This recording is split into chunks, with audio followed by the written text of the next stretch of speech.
صباح الخير، صباح جميل، صباح كله بركات ونعم وسلام وحب.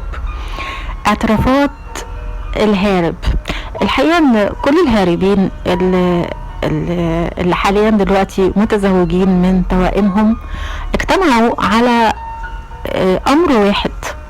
واما كانوا بيسألوا انتوا ليه كنتوا بتهربوا، فهم حكوا الموضوع من ساعة ما قابلوا توأمتهم، وكلهم اجتمعوا على الكلام اللي انا هقوله ده دلوقتي.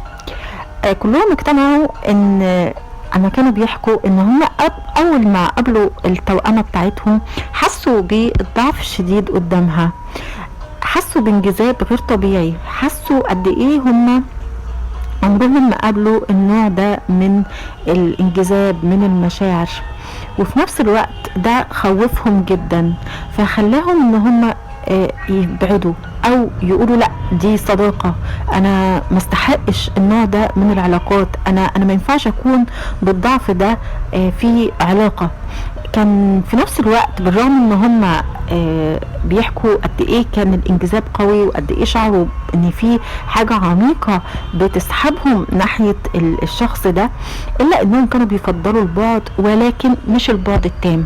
كانوا دايما بيكونوا عايزين يكونوا حوالين توائمهم، يعني حاجة غريبة، يعني عايزين يبعدوه ومش عايزين يبعدوه.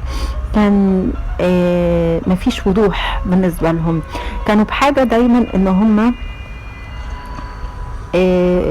يطمنوا عليها، ان هم يعرفوا ان هي بخير، كانوا عايزين يدعموها بشكل غير مباشر وهم مش ظاهرين في حياتها، وفي نفس الوقت عندهم شعور قوي جدا بانجذاب قوي جدا، لغاية ما اعترفوا ان هو كان فعلا حب شديد جدا للتوأمة بتاعتهم، وكان ده مسبب لهم خوف ورعب لدرجة ان هم كانوا بيفضلوا الابتعاد، لانه عارف ان من الخبرة اللي مر بيه في حياته ان اي حد بيقابله بيبعد عنه او بيخونه او بيأذيه، فما كانش واثق في الحب، ما كانش عايز يستسلم لشعور الحب.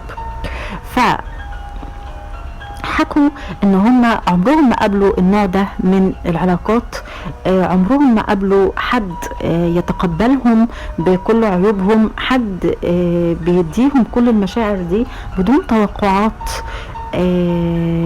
فده كان بالنسبة لهم شيء مخيف جدا، ويفضلوا ان هم يبتعدوا. ولما كانت بتطاردهم التوأمة كانوا بيردوا رد قاطع ان مش هينفع نكون مع بعض، و يا اما نكون اصدقاء.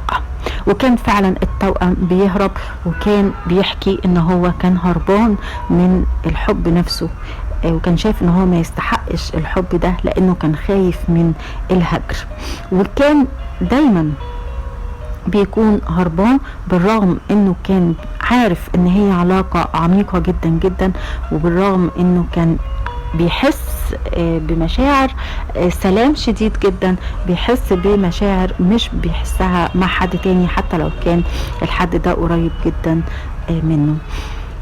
فده الجزء الاول من اعترافات هارب، وهنكمل ونشوف عملوا ايه لغاية ما اتحدوا وبقوا ازواج وتم لم الشمل.